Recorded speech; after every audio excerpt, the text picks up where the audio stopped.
Quand il tournait, quand il marchait, je ne sais pas ce que c'était, et je crois que je ne le saurai jamais. Alors ce salon se déroule tous les ans à Tokyo et réunit surtout des marques japonaises. Oui. Mais enfin, si on a envie de se faire connaître, il vaut mieux aller là-bas. Hein. C'est vrai, c'est surtout les Japonais qui ont envie de se faire connaître parce que pendant de longues années, vous et moi regardions surtout sur le marché japonais pour nous fournir en téléviseur, en smartphone, ouais. en beaucoup de choses. Et puis depuis un moment, eh bien, ils sont largement dépassés par les Américains, par les Coréens. Pourquoi ? Parce que c'est un pays qui est replié sur lui-même, sur son propre marché. Sauf que ça suffit plus aujourd'hui. Ce pays est en déflation totale. Donc ils cherchent à s'ouvrir au monde. Donc ils font dans ce grand salon vraiment preuve d'énormément d'ingéniosité. C'est pour ça que c'est toujours intéressant d'aller y faire un saut. Et donc, regardez, on va jeter un petit coup d'œil. On va du côté de Tokyo, bien évidemment, non loin du mont Fuji que vous avez déjà aperçu. Pour 3 jours réservés aux professionnels, un week-end pour le grand public qui découvre des fabricants automobiles qui créent des applications mobiles, des fabricants de téléviseurs qui se lancent dans l'habitat. C'est le Japon. Et on y trouve, par exemple, vous allez voir chez eux, le Make-up Sheet. C'est un miroir intelligent, interactif. Ah oui. Il va scanner la peau de votre visage.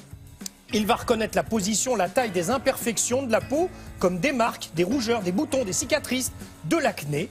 Le miroir va en déterminer la position et la taille. Puis sur une imprimante un peu particulière qui est juste à côté, il va imprimer un film très fin à s'appliquer sur le visage pour cacher la zone disgracieuse. Alors, le film prend la teinte de votre peau. Il suffit ensuite pour les femmes d'un peu de maquillage pour unifier le tout. Seul petit bémol, les feuilles imprimées doivent sécher pendant quasiment une journée avant d'être positionnées. Alors, ça se rapproche davantage de la chirurgie réparatrice express pour les peaux qui sont un peu lisses. Oh là. Oui, alors là, ça prend un peu de temps. Et vous voyez, regardez, c'est une solution aussi qui est offerte par exemple à tous ceux qui veulent cacher un tatouage. Et en plus, ce miroir peut même anticiper vos futures imperfections. Vous voyez, c'est un petit film qu'après on va retirer. Il y a une petite solution aqueuse apparemment, non aussi dessus. Avec. Ouais. Et puis vous allez voir une première mondiale appelée Dessiner comme vous parlez. Alors là, on est dans la communication du futur. Elle concerne notamment des personnes qui souffrent de problèmes auditifs ou bien des touristes qui maîtrisent mal une langue. D'abord, regardez, une application pour tablette. Premiers avantages, vous coupez l'écran en deux, ce qui veut dire que chaque personne peut lire dans le bon sens. Et puis le logiciel comprend et traduit en plusieurs langues. Ça veut dire qu'il va enregistrer en temps réel ce que vous dites, traduire et associer sous forme de phrases écrites au dessin que vous faites. Ici, la personne à gauche indique son chemin à la personne qui est à droite.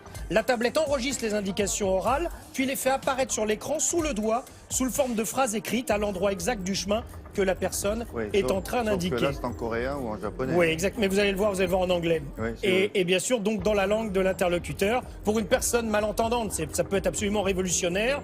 Alors, il y a le plan, mais on peut faire d'autres choses. Maintenant, je suis ici à 5 minutes à pied, d'accord. Et alors, ça ressemble un petit peu, vous savez, au calligramme que faisait Apollinaire, ces poésies un petit peu graphiques. Je trouve ça assez joli.